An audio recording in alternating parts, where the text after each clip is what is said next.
ஜெபம் பண்ணுகிறோம். துதிகளின் மத்தியில் வாசம் பண்ணுகிற தூயானவரே, ஆராதனையில் துதிக்கப்படத்தக்கவரே, மகிமையின் தேவனே, மாசற்றவரே, கிருபைகள் மிகுந்தவரே, உம்மை மகிழ்ச்சியோடு துதிக்கிறோம், சூஸ்தரிக்கிறோம், மகிமைப்படுத்துகிறோம். சுவாமி, இந்த பரிசுத்த ஓய்வு நாளிலே உடைய ஆலயத்தை நாங்கள் வந்து சேரவும், ஆண்டவரே உடைய துதியை பிரஸ்தாபம் பண்ணவும், அப்பா உம்முடைய சரீரத்தையும் இரத்தத்தையும் நாங்கள் இந்த தூய தந்தையிலே பெற்றுக்கொள்ளவும் எங்களை அழைத்து வந்தீரே நன்றி.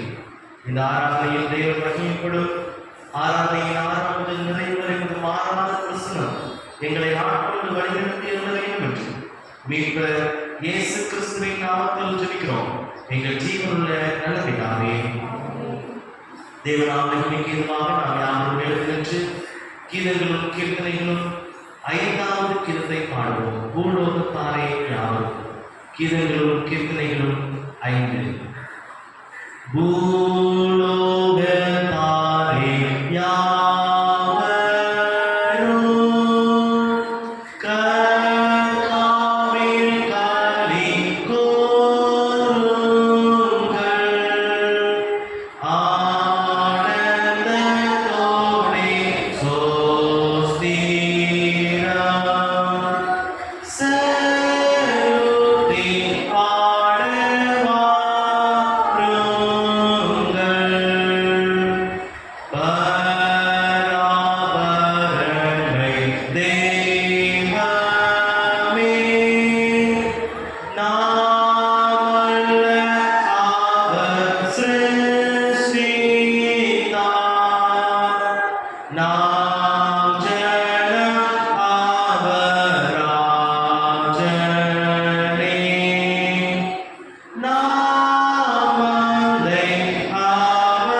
எல்லா இருதயங்களையும், எல்லா விருப்பங்களையும், எல்லா